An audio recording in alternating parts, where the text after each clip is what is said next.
x transpose into a into x formula రాస్తాం.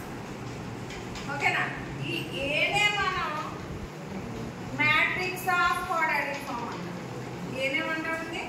Matrix of quadratic form. So ఈ matrix ఎప్పుడు కూడా symmetric matrix అయి ఉంటుందండి. Symmetric matrix, matrix of quadratic. Clear అండి ఇది అందరికీ? సో మనం ఇప్పుడు అసలు క్వాడ్రాటిక్ ఫార్మ్ అంటే ఏంటో డెఫినేషన్ తెలుసుకున్నాము. సో క్వాడ్రాటిక్ ఫార్మ్ ని మ్యాట్రిక్స్ ఫార్మ్ లో ఎలా డిఫైన్ చేస్తాం? x transpose into a into x. ఈ a అనేది మ్యాట్రిక్స్ ఆఫ్ క్వాడ్రాటిక్ ఫార్మ్ అంటాం. సపోజ్ ఇది అర్థమైందా మీకు? సపోజ్ మీకు ఇక్కడ చూడండి, సో డెఫినేషన్ తీసుకున్నాను. ఇక్కడ చూడండి, ఫస్ట్ 2 వేరియబుల్స్ లో క్వాడ్రాటిక్ ఫార్మ్ ఎగ్జాంపుల్, 3 వేరియబుల్స్ లో ఎగ్జాంపుల్ ఇచ్చా. నెక్స్ట్ అసలు క్వాడ్రాటిక్ ఫార్మ్ ని మ్యాట్రిక్స్ ఫార్మ్ లో ఎలా రిప్రజెంట్ చేస్తాం? దాన్ని ఎలా రాసుకోవచ్చు కదండి మనం. Suppose a equals to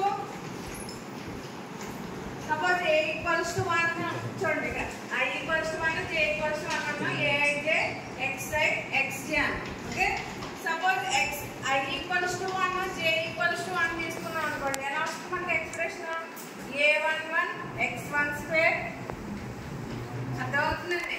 so next ఇక్కడ j2 తీసుకున్నాం అనుకోండి. a12 x1 x2.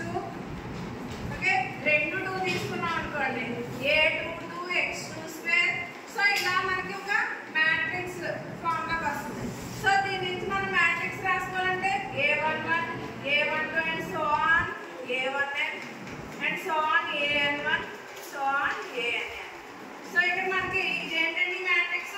Matrix of quadratic form. So suppose మనకి మ్యాట్రిక్స్ ఇచ్చాడు ఇక్కడ చూడండి.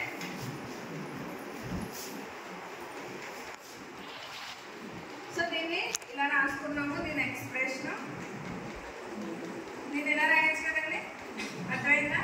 సో ఇప్పుడు మన క్వాడ్రాటిక్ ఫార్మ్ ఏ ఫామ్ లో ఉంటుందని చెప్తున్నాను నేను మీకు. x ట్రాన్స్